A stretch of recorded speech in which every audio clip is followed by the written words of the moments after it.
Micro small தான், medium கிடையாது. இவங்களுடைய எஃபெக்ட் பேமெண்ட் பண்ணலன்னா நம்ம ஆடி 3CD என்ன மாதிரி மாற்றம் பண்ணியிருக்காங்க அந்த தடவை. ஆடி 3CD இதை சொல்லியே ஆனோம். ஏன் அப்படின்னா நான் எம்எஸ்எம்இனுடைய நான் பேமெண்ட்டை தான் கவர்மெண்ட் வந்து ரொம்ப சிவியராக கவனிச்சிட்டு வரோம். அதனால் இதை ரெண்டாக உடைப்போம். ஒன்று relating to limited company MSME form 1, இது ஆடி 3CD ரிக்குயர்மெண்ட் மென்ஷன் பண்ணோம். ஒரு 27 பாயிண்ட் இருக்குது, அதில் மென்ஷன் பண்ணோம். அதில் இந்த வருஷம் அமெண்ட்மெண்ட் கொடுத்துருக்கான். முதல்ல எம்எஸ்எம்இனா என்னன்னு நம்ம பார்த்துருவோம்.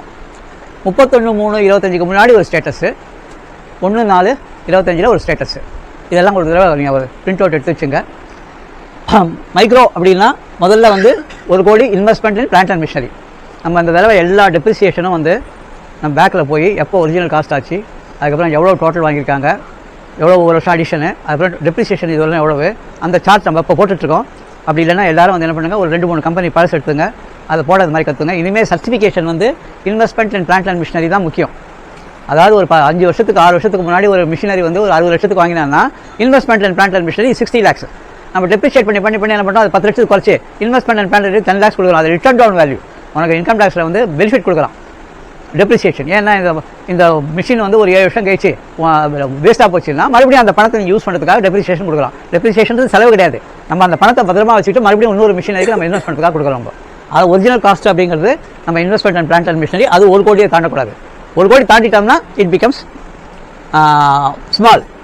2 கண்டிஷன், 1 1 கோடி தாண்டக்கூடாது, 2 டேர்ன் ஓவர் 2.5 கோடி டேர்ன் ஓவர் தாண்டக்கூடாது. இதில் ஏதாவது ஒன்றுத்தை தாண்டினாலும் you go to the second step. அதனால் மைக்ரோன்றது முதல்ல 1 கோடி இருந்தது, இப்போ அது 2.5 crores.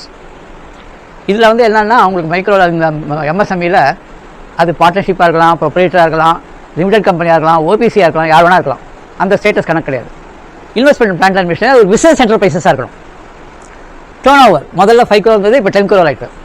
இது எதுக்காக சொல்லணும் அப்படின்னா, நம்ம கஷ்ட கிளைண்ட்டுக்கு சொல்லும்போது எல்லாருக்கிட்டேருந்து அவங்க வந்து மைக்ரோவா ஸ்மாலா மீடியமா அப்படின்னு நீங்கள் வாங்கிக்கிங்கன்னா அது யார் மைக்ரோ, யார் இது ஸ்மாலு, யார் மீடியம்ன்றதுக்கு இந்த க்ரைட்டீரியா இருக்குது. இதை வச்சு பார்த்தா தெரியும். அவங்களே செல்ஃப் டிக்ளரேஷன் பண்ணுறாங்க. செல்ஃப் டிக்ளரேஷன் பண்ணாலும் நம்ம டேர்ன் ஓவரை வச்சு நம்ம ஒரு தடவை செக் பண்ணிக்கணும். 2வது small investment and plant and machinery முதல்ல 10 இருந்தது, இப்போ 25 ஆயிடுது. அந்த ஸ்மால் கம்பெனிஸ் எம்எஸ்எம்இலாம் என்ன பண்ணுறாங்க, கொஞ்சம் ரைஸ் பண்ணிக்கிட்டே வரோம். ஏன் அப்படின்னா ரொம்ப சின்னதாக இருந்தால் அவங்களால காம்படிஷன் மீட் பண்ண முடியல, உற்பத்தியை பெருக்கணும். அதனால் இது வந்து கொஞ்சமாக இன்க்ரீஸ் பண்ணலாம். டே வில் கம் இன்னும் அதிகமாக போகிறதுக்கும் சான்ஸ் இருக்குது. மீடியம் 50 crores இன்வெஸ்ட்மெண்ட்டு முதல்ல, இப்போ 125 crores. Turn over 250 crores 500 crores.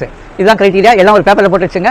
டக்குன்னு நம்ம வந்து எம்எஸ்எம்இ ஃபார்ம் போடும்போது யாராவது ஒருத்தர் வந்து ரினியூவல் கேட்டாங்கன்னா அவங்களுடைய முந்தின வருஷத்தினுடைய ஜிஎஸ்டி டேர்ன் ஓவர் இல்லை ஆடிட்டட் பேலன்ஸ் ஷீட்டு இதை வச்சு அதுக்கப்புறம் டெப்ரிசியேஷன் போடும்போது காஸ்ட் எவ்வளவு, டோட்டல் டெப்ரிசியேஷன் ரிட்டர்ன் ஆஃப் எவ்வளவு அது போட்டோம். அட்லீஸ்ட் நம்ம கிளைண்ட்டுக்காக நம்ம ஆரம்பிச்சோம்னா அடுத்தவங்களுக்கு சொல்கிறது சௌரியமாக இருக்கும்.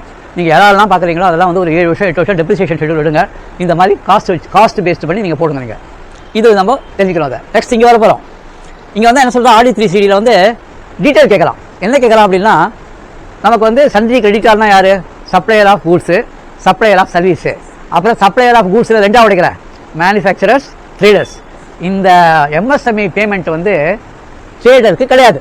ட்ரேடருக்கு லேட்டாக கொடுத்தா பரவாயில்ல, ஆனால் மேனுஃபேக்சருக்கும் சர்வீஸ் ப்ரொவைடருக்கும் கட்டாயம் கொடுத்தே ஆகணும். ஸோ அதனால் நம்ம வந்து ஒவ்வொரு யாராருக்கெல்லாம் ஆடி 3CD போடுறோமோ, ஆடி 3CD யார் போடலையோ அவங்களுக்குலாம் அந்த ப்ராப்ளம் கிடையாது.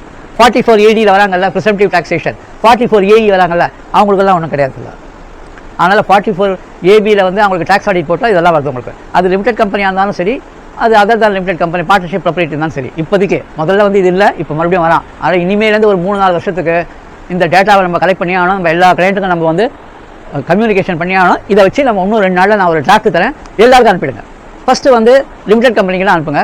செகண்ட் இதே தான் லிமிடெட் கம்பெனிக்கு இதே தான் கேட்கலாம். 45 days உள்ள அக்ரிமெண்ட் இருந்தால் 45 days, அக்ரிமெண்ட் இல்லைனா 15 days.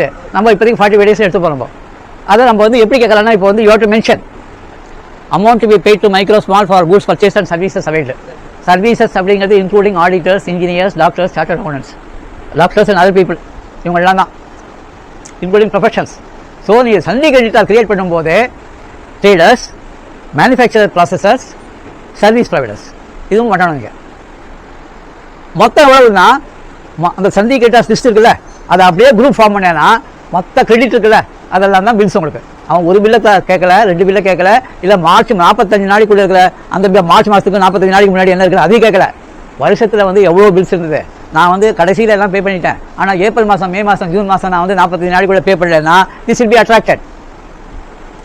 அதனால் நம்ம வந்து அந்த audit work it is going up and up and up. ரெண்டாவது amount paid within due date.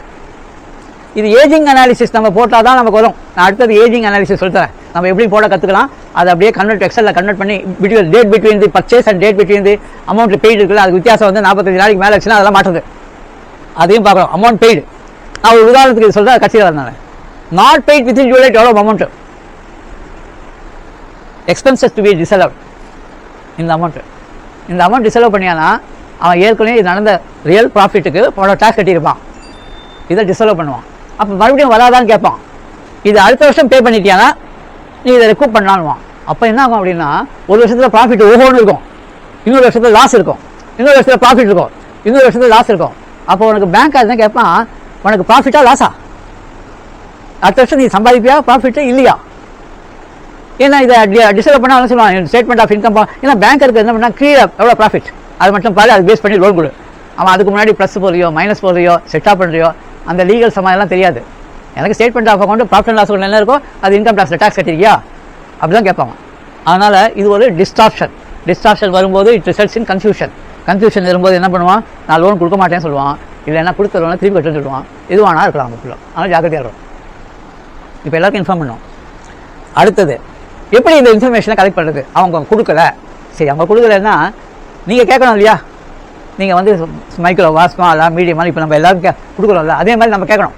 ரெண்டாவது எவ்ரி இயர் இந்த சிச்சுவேஷன் மாறதுக்கு சான்ஸ் இருக்குது. இப்போ வந்து 3 கோடி இருக்கான்னு வச்சுக்கோங்க, இந்த வருஷம் 3 கோடி திடீர்னு அந்த பக்கம் போயிடுவோம்.